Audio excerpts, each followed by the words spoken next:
And now back to Focus on Diversity with Troy Shaw. And welcome back to the program. You know, with this television show, we're going to do a lot in regards to diversity on multiple levels. Well, there was a documentary made by a very young girl, I believe, on the East Coast, about how things changed and how things stayed the same. Watch this documentary, and we're going to discuss a little bit about it after you view it. Here it goes. In Brown versus Board of Education, the famous case that desegregated schools in the 1950s, Dr. Kenneth Clark conducted a doll test with black children.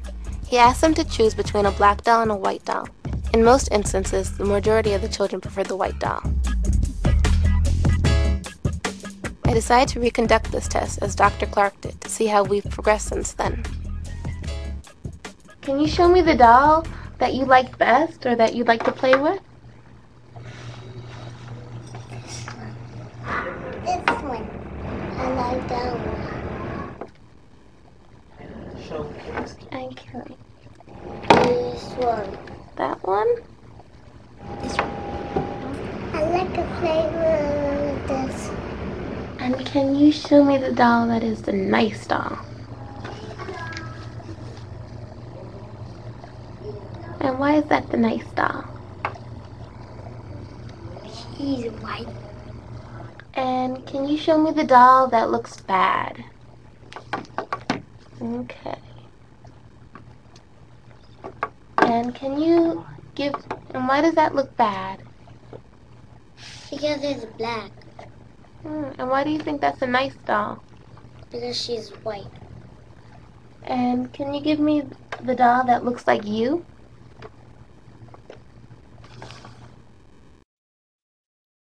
"15 out of the 21 children preferred the white doll."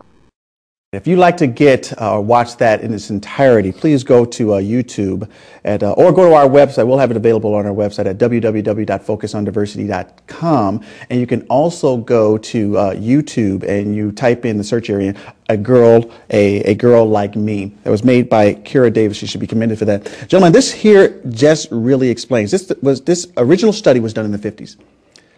This study goes to show how things change and how things stay the same.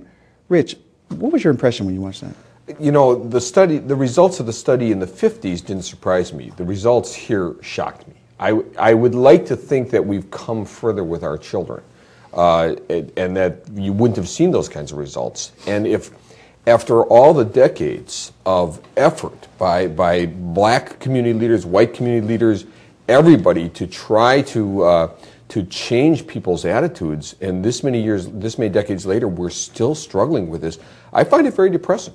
Timothy, this is probably a mea culpa of how society as a whole has looked at its minority people and its minority children. What are your thoughts? Well, the racial divide in America is, I think, larger and stronger than many of us recognize. And to see this deep-seated self-hatred in children is both a sign of innocence and in that they know what is going on around them, and yet it's a sign of sadness because much of what we thought we have changed because there are now, people of prominence that are African American, black lawyers, black doctors.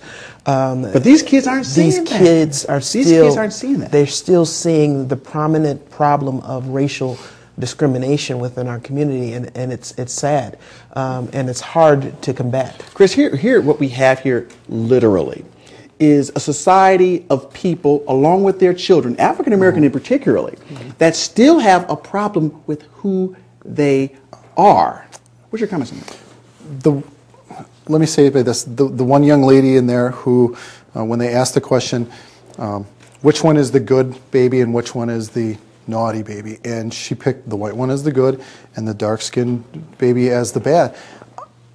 I almost wanted to cry. I thought, my God, you think that by looking at yourself, you think that yourself and the African American, and she was maybe about 3 years old, so she doesn't know the full concept of that.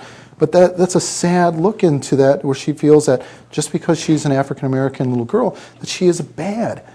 no child. And no her youth child. is amazing because Yes. she learned that so quickly. Yes. Only a few years on Earth, and she learned Now this. think about that. Think about that. So what we're talking about here, consequently, is societal. We have a problem showcasing, highlighting, and emphasizing specifically African American people. You know, it causes for me to wonder, maybe what we see in the adult world is symptomatic of what's happening within the hearts of these children because of low expectations. Maybe I can't get an education. Maybe I can't do better economically because I'm bad. Maybe if I thought myself to be good, maybe if the expectations were raised, and if we could reach to these children and raise their expectations, maybe the results would be different than what we see in our community Chris, today. I see you had something to say. This reminds me of an aspect in it, and I'm not going off on a tangent or anything, I promise you. I have two daughters. One is 7, one is 4. When my 7-year-old was younger, I took her to a business trip in Atlanta, and I have a very good friend from college. We lived together for many years. He's an African-American gentleman. I love him to death. He stood up in my wedding, would do anything for him. She immediately looked at him, kind of whispered in my ear, and said, "Daddy, how come he's black?" I said, "Because he's my friend." I said, "What do you mean?" And I didn't understand the concept of her being. She's never seen in person. She's never seen in person an African American gentleman, and we sat there and we talked. And Morris and I talked, and she goes, "Oh no, that's okay." I said, "I'm an African American gentleman." And he started to talk with her. Now those two are like best buddies. You get them together. She didn't know. She had never been into that where she had had communication, or even in the school. This comes around to where we spoke earlier in one of our broadcasts before about race mattering. Although I don't want race to matter. I'm sure no one wants race to matter. But in America right now, as we currently live and breathe, race does matter. And it's up to us to change the faces of what's going on in America for our grandchildren and our great-great-grandchildren. Rich, as a CEO that has to have harmony within his company and his corporate ranks, of course, you may have scenarios where the people aren't feeling this way. I mean, what is done to really calm those kinds of thoughts in one's minds? Well, I think within a company, there are things you can do, okay? You can have a mentoring program where solutions. Here's some solutions. Right, solutions. Okay, for the angry white man. For the angry white man last week. Right. You can have a mentoring program where if somebody comes in the department and they're the only black person or the only Hispanic in that entire department, and their boss is a white boss and they're not comfortable with some of the racial issues they're dealing with, give them somebody, a professional in the organization who is of their race, who understands them, that they can go to. And we have that at Badger Meter. We have people they can go to and they can talk to. So within a company, you can do that. What disturbs me is that's taking adults and trying to get them to shift how they think. What we saw in this film is little children who in a few short years have been inculcated with this thought that they're not good. I don't know how you deal with that. And when we come back, this is what we do on Focus on Diversity. We have topical discussions like this, and when we come back, we will further our discussions in regards to diversity. Stay with us. We'll be right back.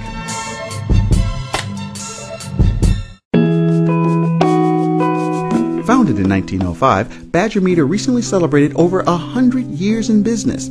Throughout its history, Badger Meter has been and continues to be a proud employer of a diverse workforce. Badger Meter also supports diversity news and analysis through its sponsorship of the Focus on Diversity program with yours truly, Troy Shaw.